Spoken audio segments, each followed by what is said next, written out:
कहानी और बातें में आपका स्वागत है। अध्याय 1। रहस्यमयी हवेली और लालच की आहट। देवगढ़ शहर के सबसे धनी व्यक्ति वीरेंद्र प्रताप सिंह को लोग कुबेर का वंशज कहते थे। उनकी हवेली के नीचे की तिजोरियों की चर्चाएं हवा में तैरती थीं, सोने, हीरे और प्राचीन कलाकृतियों से भरी हुई। लोगों का मानना था कि उन्हें यह सब किसी बैंक की तिजोरी या किसी दैवीय भाग्य से मिला है। लेकिन वीरेंद्र प्रताप सिंह एक रहस्य थे। वह कभी भी अपनी दौलत का प्रदर्शन नहीं करते थे। उनकी हवेली शांत कुटीर, बाहर से जितनी भव्य थी, भीतर से उतनी ही खामोश और एकांत थी। एक रात इंस्पेक्टर अर्जुन को एक गुमनाम सूचना मिली। शांत कुटीर की तिजोरी तोड़ने की योजना बन चुकी है।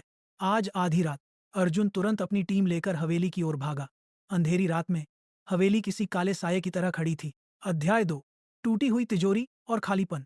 अर्जुन की टीम ने हवेली को चारों ओर से घेर लिया। पिछली खिड़की से टूटने की आवाज आई।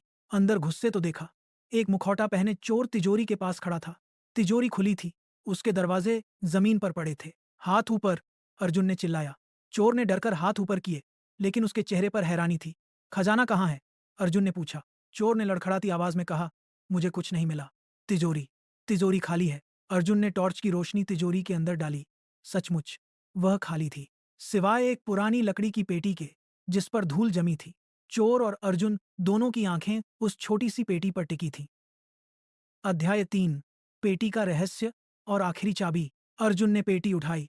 वह किसी बहुमूल्य धातु की नहीं, बल्कि सादी लकड़ी की थी। उस पर एक छोटा सा जटिल ताला लगा था। यह क्या है? अर्जुन ने वीरेंद्र से पूछा, जो अब अपनी कुर्सी पर बैठे मुस्कुरा रहे थे। वीरेंद्र ने शांत स्वर में कहा, वह खजाना जिसके लिए दुनिया मुझे कुबेर कहती है। चोर की आंखें लालच से चमक उठीं। उसने चीखकर कहा, झूठ! असली खजाना तुमने कहीं और छिपाया है। वीरेंद्र ने गहरी सांस ली और बोले, यहीं पर है। यह पेटी उस खजाने की अंतिम तिजोरी है, इसे खोलने की चाबी। उन्होंने रुककर अर्जुन की आंखों में देखा। वह मेरे पास नहीं है, वह चाबी हमेशा से तुम्हारे अपने भीतर छिपी रही है। अर्जुन और चोर दोनों चौंक गए। अध्याय 4। असली खजाना। वीरेंद्र ने पेटी अर्जुन के हाथ से ली और धीरे से उसे अपने कान के पास हिलाया। अंदर से किसी कागज के हिलने की आवाज आई। लोगों ने हमेशा मेरी दौलत का बाहरी रूप देखा, वीरेंद्र बोले। वे सोचते रहे कि मैंने भाग्य से या तिजोरियों से सोना जमा किया, लेकिन यह खजाना, यह भीतर का खजाना है। उन्होंने पेटी को नीचे रखा और अपनी कुर्सी से उठकर चोर के पास गए। तुमने इस तिजोरी को तोड़ने में अपनी सारी हिम्मत, अपनी बुद्धि और अपनी लगन लगा दी, उन्होंने चोर से कहा।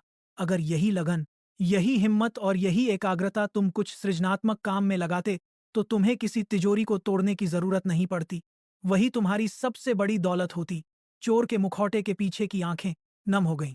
वीरेंद्र ने वापस आकर उस सादी लकड़ी की पेटी को बिना चाबी के अपने अंगूठे के एक हल्के दबाव से खोल दिया। अंदर न सोना था, न हीरा, सिर्फ एक पीला पड़ा कागज था।